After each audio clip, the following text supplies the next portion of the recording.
96 లోక్సభ స్థానాల్లో పోలింగ్ జరుగుతోంది. 1717 మంది అభ్యర్థులు బరిలో ఉన్నారు. 4 దశ సార్వత్రిక ఎన్నికల బరిలో ఏపీలో 25 స్థానాలు, బీహార్లో 5, జమ్మూ కాశ్మీర్లో 1, జార్ఖండ్లో 4, మధ్యప్రదేశ్లో 8 స్థానాలకు, అలాగే ఒడిశాలో 4, తెలంగాణలో 17 స్థానాలకు, మరోవైపు ఉత్తరప్రదేశ్లో 13, పశ్చిమ బెంగాల్లో 8 స్థానాలకు ఓటింగ్ నడుస్తోంది. 4 దశలో ఏపీకి అత్యధిక ఎంపీ స్థానాలున్నాయి. జమ్మూ కాశ్మీర్లో ఒక్క లోక్సభ స్థానానికి 24 మంది అభ్యర్థులు పోటీ పడుతున్నారు. ఇక ఈ దశలో బరిలో ఉన్న ప్రముఖుల్లో సమాజ్వాదీ పార్టీ అధినేత అఖిలేష్ యాదవ్, కేంద్ర మంత్రులు గిరిరాజ్ సింగ్, నిత్యానంద రాయ్, అలాగే కాంగ్రెస్ లోక్సభ పక్ష నేత అధీర్ రంజన్ చౌదరి, ఇంకా కొంతమంది ప్రముఖులైతే ఈ సందర్భంగా ఇందులో కనిపిస్తోంది. మరి ముఖ్యంగా గతంలో అంటే పోయినసారి అధికార పక్షంలో ఉన్నవాళ్ళు, అమిత్ షా లాంటి వాళ్ళు నాయకులు పోటీ పడితే ఈసారి మాత్రం ప్రధాన ప్రతిపక్షంలో ఉన్న కీలకమైనటువంటి నాయకులు ఈసారి జాతీయ వ్యాప్తంగా కూడా కీలకమైనటువంటి నాయకులు బరిలో ఉన్నారు. సో ఓవరాల్గా 272 మ్యాజిక్ ఫిగర్ను ఎవరు టచ్ చేయబోతున్నారు అన్నది కూడా చూడాలి. పోయినసారి 303 స్థానాలతోటి భారతీయ జనతా పార్టీ విజయం సాధించింది. కాంగ్రెస్ కేవలం 52 స్థానాలు మాత్రమే పరిమితమైంది. ఇక 7th ఫేజ్లో సఫిషియెంట్ అంటే నిజానికి భద్రత అన్ని రకాల భద్రత మధ్య ఓటింగ్ అయితే జరుగుతోంది. దేశవ్యాప్తంగా మరి ముఖ్యంగా ఈవీఎం పద్ధతిలో ఓటింగ్ జరుగుతోంది. అక్కడక్కడ ఈవీఎంలు మొరాయిస్తున్నా కానీ ఒక ప్రశాంతమైనటువంటి వాతావరణంలో నడుస్తుంది. అక్కడ ఇక్కడ ఆంధ్రప్రదేశ్ లాంటి ప్రాంతాల్లో కొంతవరకు చెదురుమదురు ఘటనలు జరుగుతున్నా కానీ ఓవరాల్గా మాత్రం ప్రశాంతంగా ఓటింగ్ జరుగుతుంది మాత్రం స్పష్టంగా కనిపిస్తోంది. ఇక మరొక వైపు చూస్తే గనక ఇప్పటికీ అంటే దరిదాపు 968 మిలియన్ ఓటర్లు రిజిస్టర్ అయి ఉన్నారు. సో దీంట్లో భాగంగా 471 మంది దీంట్లో మహిళలు ఈసారి ఓటు హక్కును వినియోగించుకోబోతున్నారు. మరొక వైపు అంటే 7 ఫేజెస్లో జరుగుతున్నటువంటి ఈ ఎన్నికలు, లోక్సభ ఎన్నికలు ఏప్రిల్ 19న మొదలై ఏప్రిల్ 19, ఏప్రిల్ 26, మే 7, మే 13 అంటే ఈరోజు 4వ దశ నడుస్తోంది. ఆ తర్వాత మే 20వ తేదీ, మే 25వ తేదీ, జూన్ 1వ తేదీకి 7 దశల్లో ఎన్నికలు ముగియబోతున్నాయి. జూన్ 4వ తేదీన దేశవ్యాప్తంగా ఒక రిజల్ట్ మాత్రం రాబోతోంది. సో మొత్తానికి దేశవ్యాప్తంగా జరుగుతున్నటువంటి ఈ ఓట్ల పండగలో, ఈ సెలబ్రేషన్లో భారత భవితవ్యాన్ని నిర్దేశించేందుకు, ఒక దిశానిర్దేశం చేసేందుకు దేశం మీద గౌరవంతో ఓట్లు వేయడానికి యువకులు, ప్రజలంతా తరలి వెళ్తున్నది మాత్రం స్పష్టంగా కనిపిస్తోంది. ఇక ఈ ఎన్నికలు మాత్రం చాలా ప్రధానంగా ఉన్నాయని చెప్పడంలో ఎట్లాంటి సందేహం లేదు. దేశవ్యాప్తంగా కూడా మరి ముఖ్యంగా ఈసారి ఎన్నికల్లో రామ్ మందిర్ చాలా కీలక పాత్ర పోషిస్తోంది. దాని చుట్టూనే భారతీయ జనతా పార్టీ రాజకీయం గతం నుంచి 2 స్థానాలు ఉన్నటువంటి భారతీయ జనతా పార్టీ ఈసారి 303 స్థానాలకు ఎగబాకింది. సో ఒక ఉద్యమంలాగా ఒక అంశాన్ని తీసుకొని అక్కడి నుంచి వాళ్ళు ఈరోజు 303 స్థానాలకు పైకి రావడం జరిగింది. మరొక వైపు కాంగ్రెస్ పార్టీ కూడా ఈసారి బరిలో ఖచ్చితంగా కనిపిస్తోంది. ఇండియా కూటమితోటి కాంగ్రెస్ పార్టీ ఈసారి అధికారం చేపట్టే దిశగా నడుస్తోంది. సో ఓవరాల్గా ఒక్కసారి ఓట్ పర్సంటేజ్ని మనం చూస్తే గనక ఆంధ్రప్రదేశ్లో ఇప్పటి వరకు 9.5% ఓటు నమోదైంది.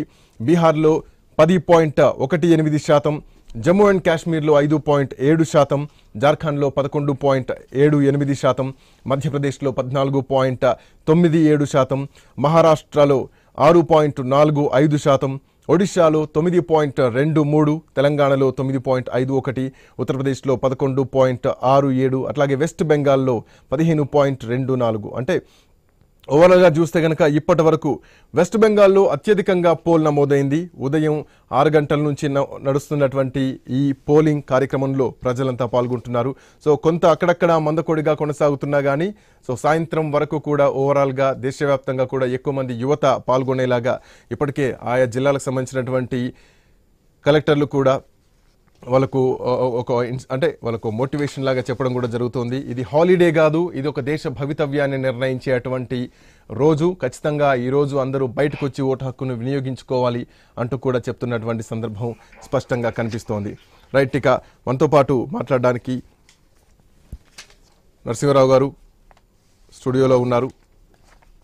అట్లాగే ఈ అంశం పైన మరి ముఖ్యంగా చూస్తే గనక చాలా కీలకమైనటువంటి అంశాలు. అంటే ఈ 10 రాష్ట్రాల్లో జరుగుతున్నటువంటి ఓటింగ్ సరళి ఎట్లా ఉండబోతోంది, అసలు ఈ ఈ రాష్ట్రాల్లో మరి ముఖ్యంగా కీలకంగా చూడాలంటే గనక ఒక దేశ భవితవ్యాన్ని నిర్దేశించేటువంటి ఒక సిచ్యువేషన్ మాత్రం కనిపిస్తోంది. పోటాపోటా రాజకీయాలు మాత్రం కనిపిస్తున్నాయి.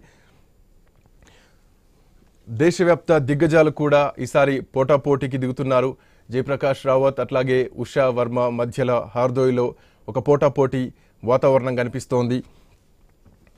అట్లాగే అటు సుబ్రత్ పాఠవ్, అఖిలేష్ యాదవ్ కూడా కనిపిస్తున్నారు. ఉత్తరప్రదేశ్ దేశంలోనే ఒక పెద్ద రాష్ట్రం, అత్యధిక ఎంపీ స్థానాలున్నటువంటి రాష్ట్రం. ఇక్కడ అమృత్ రాయ్ వర్సెస్ మహువా మొయిత్రా కనిపిస్తోంది. అంటే అటు TMC versus BJP, Trinamool Congress నుంచి భారతీయ జనతా పార్టీకి మధ్యలో కనిపిస్తోంది. ఇక భారతీయ జనతా పార్టీ అట్లాగే సిపిఐఎం నుంచి కూడా అక్కడ ఉత్తరప్రదేశ్లో పోటీ కనిపిస్తోంది. కాన్పూర్ కూడా చాలా కీలకమైనటువంటి పార్లమెంట్ సెగ్మెంట్. అక్కడ రమేష్ అస్వస్తి అట్లాగే అశోక్ మిశ్రా పోటీ ఉన్నారు. అంటే ఎక్కడైనా భారతీయ జనతా పార్టీ కొంతవరకు గట్టి టఫ్ ఫైట్ ఇస్తున్నా కానీ అక్కడ ప్రాంతీయ పార్టీల ప్రాబల్యం కూడా ఎక్కువగా ఉంటుంది. సో ఇట్లా నేపథ్యంలో రైట్ ఒకసారి ఏం జరగబోతోంది ఉత్తరప్రదేశ్ను ఒకసారి మనం ప్రధానంగా తీసుకున్న ఉత్తరప్రదేశ్లో రామకృష్ణ గారు, రాజకీయ విశ్లేషకులు, అట్లాగే నరసింహరావు గారు మనతో పాటు స్టూడియోలో జాయిన్ అయి ఉన్నారు. రైట్ నరసింహరావు గారు నమస్తే అండి. సో ఉత్తరప్రదేశ్లో ఒక్కసారి మనం కీలకంగా చూద్దాం. ఉత్తరప్రదేశ్ దరిదాపు అంటే కాంగ్రెస్ పార్టీ ఇక్కడ డైరెక్ట్గా పోటీ చేసి కూడా 40 ఏళ్లకు పైగా అయిపోయింది. నాకు తెలిసి last chief minister N D Tiwari right అప్పటి నుంచి ఇప్పటి వరకు కూడా కాంగ్రెస్ పార్టీకి అక్కడ ముఖ్యమంత్రి లేరు.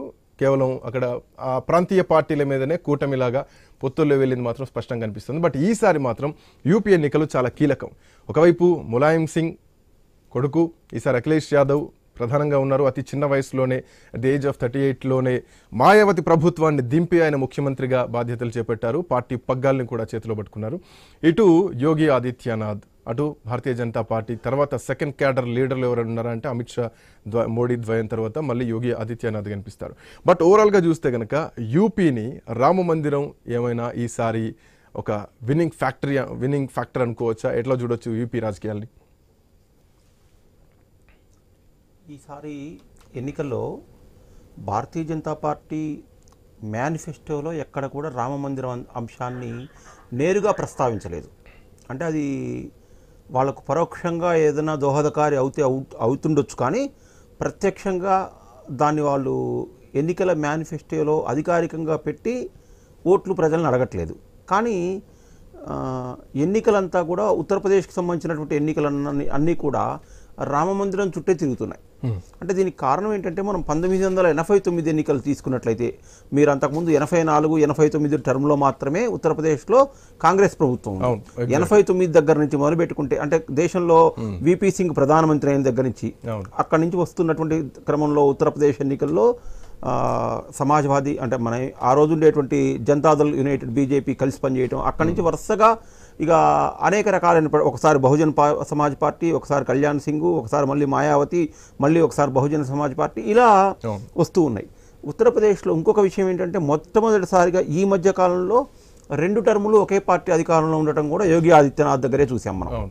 అంతకుముందు ఏంటంటే ప్రతిసారి పార్టీలు చేంజ్ అవుతున్నాయి, అధికార బదలాయింపు అనేటువంటిది మార్పు జరుగుతుంది.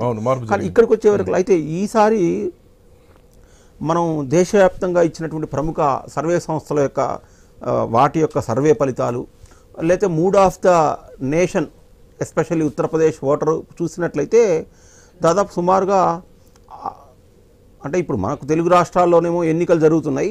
ఆ ఎన్నికలు జరుగుతున్న సందర్భంలో మనం జాతీయ స్థాయిలో ఏ పార్టీకి ఎక్కువ స్కోప్ ఉందనేటువంటి విషయం చర్చ చేయొచ్చో లేదో నాకు తెలియదు. కానీ మీరు అడుగుతున్నటువంటి మాటకేంటంటే దాదాపు సుమారుగా అక్కడ ఈ టర్మ్లో దాదాపు యోగి ముఖ్యమంత్రి అయిన తర్వాత ఉత్తరప్రదేశ్కి సంబంధించినటువంటి రాష్ట్ర అభివృద్ధి అనేటువంటిది కొంత మౌలికమైనటువంటి అంశాల్లో అయితే మార్పు జరిగింది. ఇంతకుముందు పార్టీలు ఏవైనా వ్యక్తులు ఎవరు ముఖ్యమంత్రులుగా ఉన్నా కూడా కొంత రౌడీ రాజ్యం నడిచేది, మాఫియాలు నడిచేవాళ్ళు, డాన్లు నడిపేవారు, ఇలాంటి వ్యవస్థ ఉండేది. తర్వాత అక్కడ పాపం ఉపాధి లేక మనం ఫర్ ఎగ్జాంపుల్ మన హైదరాబాద్ తీసుకోండి, హైదరాబాద్కి సంబంధించినటువంటి రియల్ ఎస్టేట్ రంగంలో ఈ సెంటరింగ్ వర్క్స్ చేసేటువంటి వాళ్ళు, తర్వాత ఫాల్ సీలింగ్ చేసేవాళ్ళు, ఎలక్ట్రీషియన్లు ఎక్కువ మంది ఉత్తరప్రదేశ్కి సంబంధించిన వాళ్ళే ఉన్నారు. బట్ ఒక 3 సంవత్సరాల నుంచి మన దగ్గర ఉండేటువంటి బిల్డర్స్ అసోసియేషన్ ఎవరిని మాట్లాడించినా సార్ మాకు ఉత్తరప్రదేశ్ నుంచి వచ్చేటువంటి మ్యాన్ పవర్ బాగా తగ్గిపోయింది అని చెప్పేసి వాళ్ళు చెప్తున్నారు. కారణం ఏంటి అంటే ఉత్తరప్రదేశ్లో ఇన్ఫ్రాస్ట్రక్చర్ బాగా డెవలప్ అయింది. అంటే మనకు యోగి అనేటువంటి వ్యక్తిని మనం ఎట్లా ఇప్పటిదాకా దేశం కానివ్వండి, మీడియా కానివ్వండి ఏం ప్రొజెక్ట్ చేసింది, అతను ఒక సాధు సంతుకు సంబంధించినటువంటి వ్యక్తి, అతను వస్తే కంప్లీట్గా దేశం ఉత్తరప్రదేశ్ రాష్ట్రం ధార్మిక వ్యవహారాల్లో మునిగి తేలుతుంది అనుకున్నాం. కానీ దీనికి భిన్నంగా అక్కడ శాంతి భద్రతలు అనేటువంటివన్నీ కూడా ఒక కట్టడిలోకి వచ్చాయి ప్రభుత్వంలోకి, కొంత ఇన్ఫ్రాస్ట్రక్చర్ డెవలప్మెంట్ పెరిగింది. కాబట్టి ప్రజలు ఈసారి ఏమైనా యోగి వైపు పాజిటివ్గా వేస్తారేమో అనేటువంటిది నా యొక్క అభిప్రాయం. బట్ ఇక్కడ పాయింట్ ఏంటంటే యూపీలో కనీసం 50 స్థానాల్లో కూటమి గెలుస్తుందన్నటువంటి ఒక ధీమా ఇప్పటికే రాహుల్ గాంధీ వ్యక్తం చేస్తున్నారు.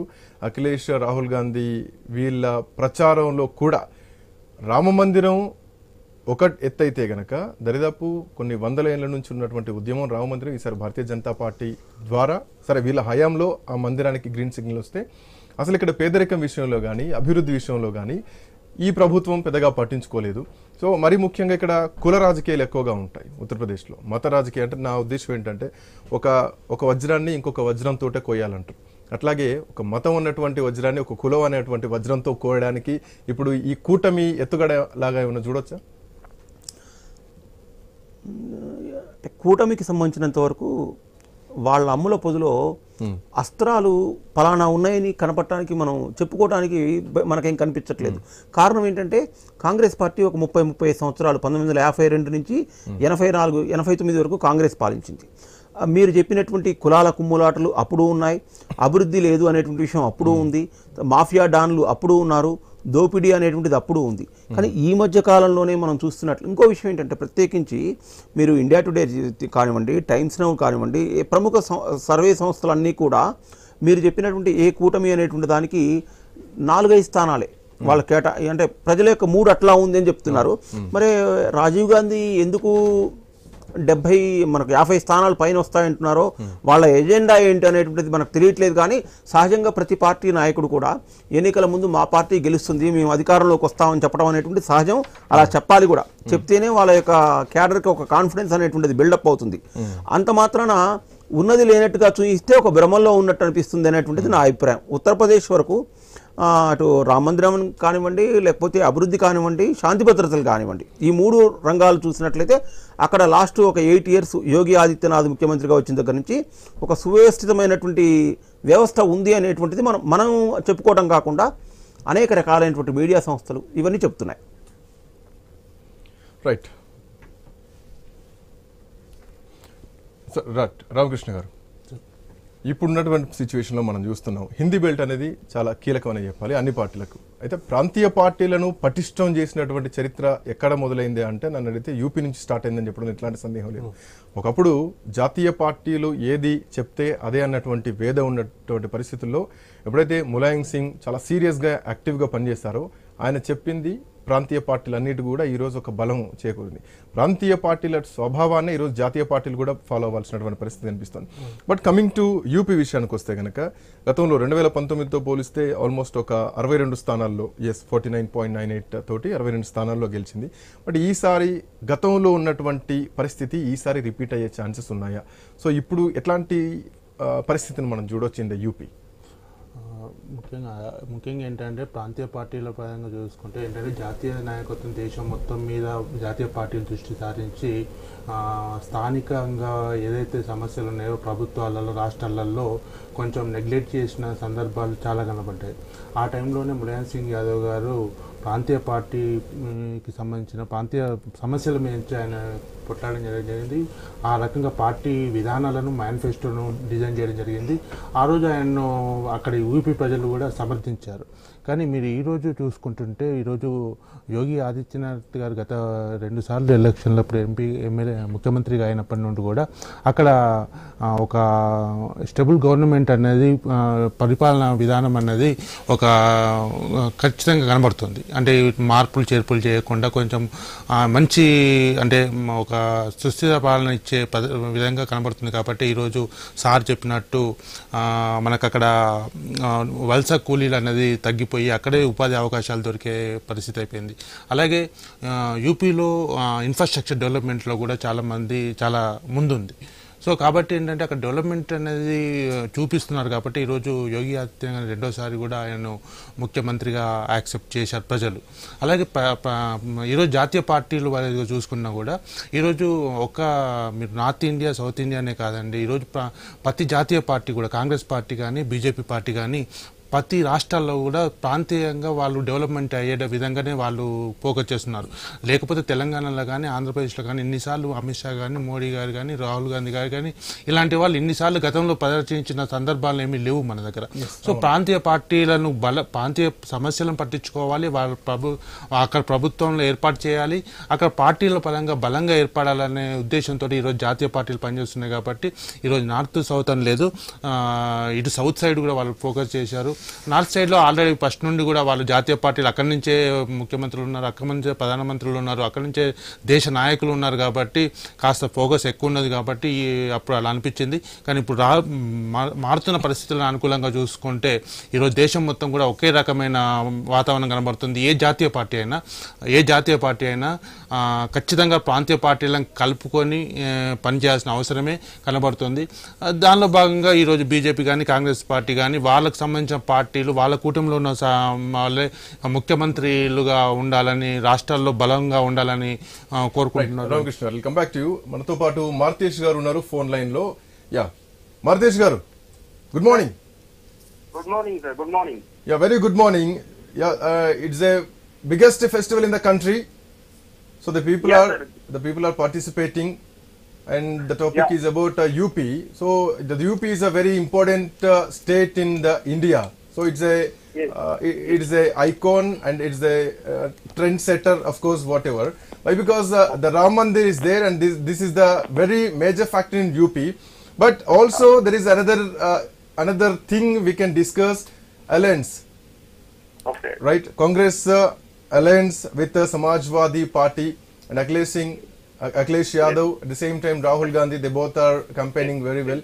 So what we can expect there and how we can get the result? What is the situation in UP? in Uttar Pradesh अभी क्या है ना, राम मंदिर का अफेक्ट ज्यादा नहीं होता है सर. अभी इलेक्शन में क्या कांग्रेस का गारंटी दे रही ना, वो अखिलेश यादव का साथ अलायंस हो गए ना, इस बार वो राम मंदिर का इश्यू तो इफेक्ट ज्यादा नहीं हो रहे, तो पोलिंग तो हो रही है sir. But Martish ji, Martish, you are looking in the state and you are the local person there. But Yes. coming to 2019, there is a 49.98%. But before 2014, if we compare, there is a 9 seats or less, right? They have lost 9 seats. So now there is a alliance with Samajwadi Party and the Congress. Almost the alliance saying that now we are getting almost 50 states or 50 seats in UP, they are saying. How it's possible? And you are saying that there is a not any effect in UP about Ram Mandir, you are saying.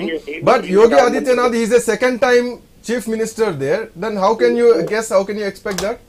So after the election, so all the voters are concentrated to India and alliance. Okay. So Ram Mandir issue is not affected, and major issue Chief Minister Yogi Adityanath का administration में कोई problem हो रहा है. So rural people and SC people, OBC people and helping us to concentrate Congress plus alliance. So could you explain about BSP position in UP? Why? Because that is the biggest party, and there was a chief minister Mayawati. After the Mayawati, Akhilesh Yadav is on the chair of CM. So after that, politics are completely different. The Mulayam Singh effect and the Akhilesh Yadav effect, and the Mayawati now their party also participating in this election. So the three parties are something different.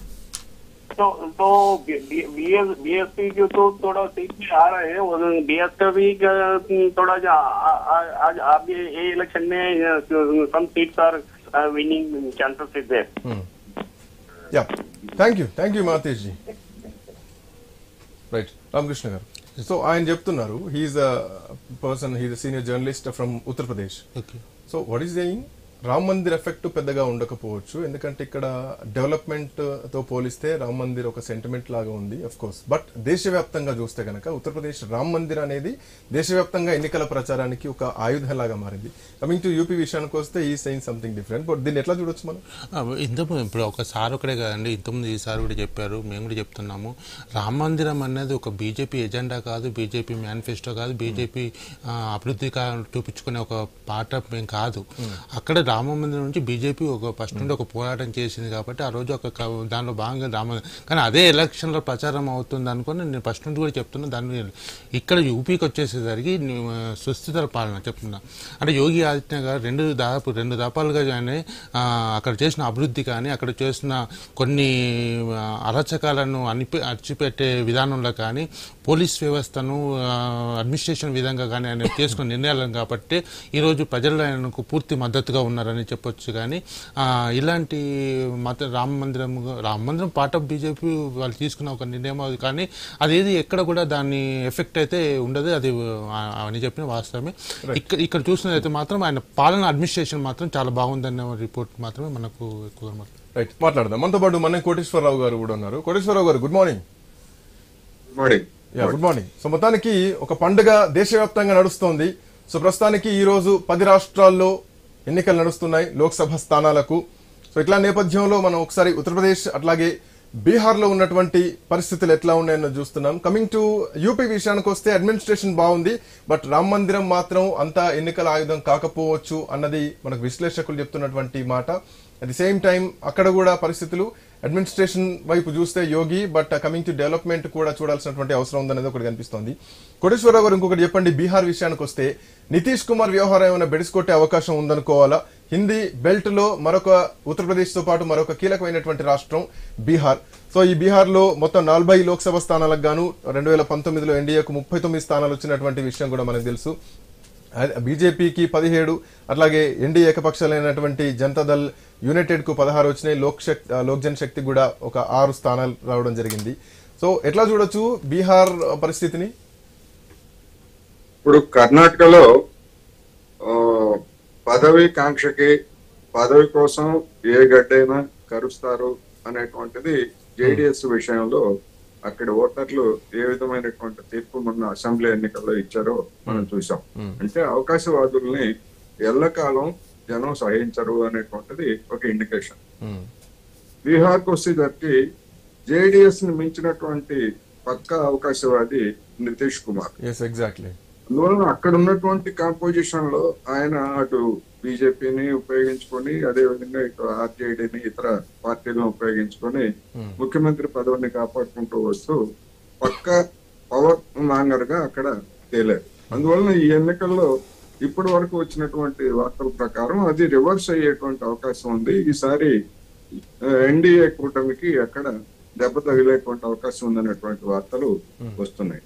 ఎందుకు అంటే ఎవరు నితీష్ కుమార్ ని ఎవరు బలపరిచినప్పటికీ ఆయనే ముఖ్యమంత్రిగా ఉన్నాడు. బీహార్ ని మొత్తం బీహార్ అభివృద్ధి సూచికల్లో కానివ్వండి, ఇతరత్ర అనేక అంశాల్లో చూసినప్పుడు బీహార్ ఒక విధంగా చెప్పాలంటే గత 10 సంవత్సరాల కాలం అంతకుముందు నుంచి కూడా ఒకే పరిపాలనలో ఉన్నప్పటికీ పెద్దగా అభివృద్ధి చెందినటువంటిది ఏమీ లేదు. అక్కడి నుంచి వలసలు కానీ లేదా పేదరికం, దరిద్రం, శాంతి భద్రత సమస్య ఇవన్నీ కూడా దిగజారుతూనే ఉన్నాయి తప్ప మెరుగుపడినటువంటి పరిస్థితి లేదు. అందువలన అక్కడ ఏమిటి ఎట్లా ఉంటుంది పరిస్థితి అని చూసినప్పుడు వచ్చినటువంటి కొన్ని సర్వేల ప్రకారం లేదా కొన్ని ముఖ్యమైనటువంటి కొన్ని సంస్థల దాని ప్రకారం ఎన్డీఏ అక్కడ ఈసారి సీట్లు కోల్పోబోతోంది అనే. సో మీరు చెప్తున్న మాట ప్రకారం ఎన్డీఏ అక్కడ సీట్లు కోల్పోబోతోంది అన్నది ఒకటి మీరు చెప్తున్నటువంటి మాట. అసెంబ్లీ ఎన్నికల్లో కాంగ్రెస్ ఆర్జేడీతో పొత్తు పెట్టుకుని అధికారంలోకి వచ్చినటువంటి నితీష్ కుమార్ ఆ తర్వాత బీజేపీతో జతగట్టారు, తర్వాత ప్రభుత్వ వ్యతిరేకతకు కారణం కూడా అయ్యారు. సో ఇట్లా నేపథ్యంలో రాష్ట్రీయ జనతాదళ్ ఉంది అక్కడ, కాంగ్రెస్ వామపక్ష కూటమి, వీళ్ళ అంచనాలు ప్రభుత్వం మీద ఉన్నటువంటి వ్యతిరేకత, నితీష్ కుమార్ మీద ఉన్నటువంటి వ్యతిరేకత ఈసారి కూటమికి అత్యధిక స్థానాలు తీసుకొచ్చే అవకాశాలు కనిపిస్తున్నాయి అనుకోవాలా బీహార్ లో? అదే ఇప్పుడు కొన్ని సర్వేల ప్రకారం కానీ లేదా ఇతరతర అంశాలు కానీ చూసినప్పుడు అత్యధికమైనటువంటి స్థానాలు కూటమికే ఇండియా కూటమికి ఎక్కువ వస్తాయి అనేటువంటిది ఒకటి. ఇక్కడ మనం గమనించాల్సింది ఏంటంటే ఉత్తరప్రదేశ్ లో యోగి ఆదిత్యనాథ్ గారు ఆయన మాఫియా నడిచేశారు, గోండాయిజం నడిచేశారు అనేటువంటిది సరే ఒక ప్రచారం, అది హైప్ అనేటువంటిది నా అభిప్రాయం. ఎందుకు అంటే గోండాయిజం అయినా మాఫియా అయినా గానీ మొత్తం సామాన్య జన జీవితాంతో ముడిపడి ఉన్నటువంటిది కాదు. అక్కడ పారిశ్రామికవేత్తలు, వాణిజ్యవేత్తలు లేదా అక్రమ సంపాదన పరులు, వాళ్ళని దండుకునేటువంటి వాళ్ళు మాఫియా. ఒక మాఫియాని, ఒక వర్గపు మాఫియాని అణిచేస్తే ఇంకొక వర్గపు మాఫియా అక్కడ రాజ్యం వెళ్తా ఉంది అనేటువంటిది కూడా మనకి తెలిసిందే.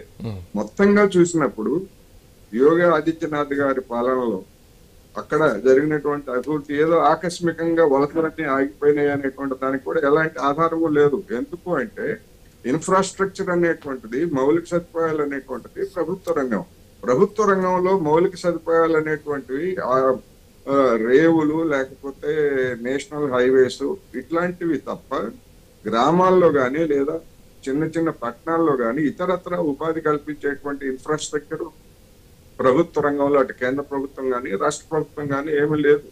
ఉదాహరణకి నిర్మాణ రంగం అనేటువంటిది ఎక్కడ ఉన్నది అంటే ఢిల్లీ చుట్టుపక్కల ఉన్నటువంటి ఉత్తరప్రదేశ్ ప్రాంతాల్లో ఉన్నది. అది యోగి గారు పుట్టక ముందు నుంచి అక్కడ ఉన్నది, పుట్టిన తర్వాత కూడా ఉన్నది, రేపు యోగి గారు దిగిపోయిన తర్వాత కూడా అది కంటిన్యూ అవుతుంది. కానీ రిమైనింగ్ ఉత్తరప్రదేశ్ లో ఏమిటి అనేటువంటిది చూస్తే ఆకస్మికంగా నిర్మాణ రంగం ఎట్లా వస్తుంది? ఇప్పుడు హైదరాబాద్ మాదిరి ఉత్తరప్రదేశ్ అంతా నిర్మాణ రంగం విస్తరించిందా? ఎట్లా, ఏ విధమైనటువంటి ఆధారాలతో మరి కొంతమంది చెప్తున్నారో నాకైతే అర్థం కాదు. అందువలన అది ఒక హైప్. రెండోది, ఇప్పుడు ఇండియా కూటమికి సంబంధించి కొంతమంది మాజీ ఇంటెలిజెన్స్ అధికారులు, అదేవిధంగా ఇప్పుడున్నటువంటి ఇంటెలిజెన్స్ అధికారులు వాళ్ళు ఇచ్చినటువంటి సమాచారాన్ని ఆధారం చేసుకొని మాజీ ఇంటెలిజెన్స్ అధికారులు ఏమిటంటే ద ఇండియా ఇంటెలిజెన్స్ ఇనిషియేటివ్ అనేటువంటి పేరుతో ఉన్నటువంటి కొంతమంది ఎక్స్ ఇంటెలిజెన్స్ వీళ్ళందరూ కూడా చేసినటువంటి ఒక విశ్లేషణ ఏమిటంటే బీజేపీకి మొత్తం దేశం మొత్తం మీద 227 సీట్లు వస్తాయి. ఉత్తరప్రదేశ్ లో 80కి 50 సీట్లు వస్తాయి. బీహార్ లో 40కి 10 సీట్లు వస్తాయి. అదేవిధంగా మహారాష్ట్రలో 48కి 10 సీట్లు వస్తాయి అనేటువంటిది వాళ్ళు చెప్పినటువంటి అంచనా. ఎందుకు అంటే ఉత్తరప్రదేశ్ కానివ్వండి, బీహార్ కానివ్వండి, లేదా ఉత్తరాది రాష్ట్రాలన్నింటిలో రాజస్థాన్, గుజరాత్ ఇవన్నీ కూడా బీజేపీకి గరిష్టంగా వచ్చాయి. ఏమైనా తగ్గితే దానికి లాస్ తప్ప, ప్రతిపక్షాలకు లాభం తప్ప దానికి అదనంగా కొత్తగా వచ్చేటువంటి సీట్లు ఆ ఉత్తరాది రాష్ట్రాల్లో ఏమీ లేవు. అందువలన 400 సీట్లనో లేకపోతే 370 సీట్లనో ఇదంతా ఒక మైండ్ గేమ్ అనేటువంటిది తప్ప మరొకటి కాదు. అదేవిధంగా దక్షిణాది రాష్ట్రాల్లో కూడా దానికి అదనంగా వచ్చేటువంటిది ఏమీ లేదు. మొత్తానికి అప్డేట్స్ కంటిన్యూ అవుతానంటే మా కొలీగ్ ఆశ నెక్స్ట్ అప్డేట్స్ అందిస్తా ఉంటారు. Keep watching news.